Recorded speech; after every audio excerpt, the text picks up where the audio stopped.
नमस्कार छ सबैजनालाई।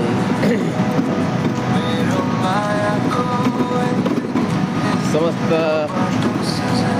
नेपालीहरूलाई महान चाड तिहारको धेरै धेरै शुभकामना छ र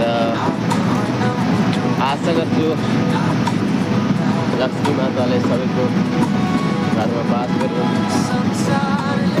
सबैको कल्याण गरून् अनि सबैको घरमा खुसियाली छाओस्।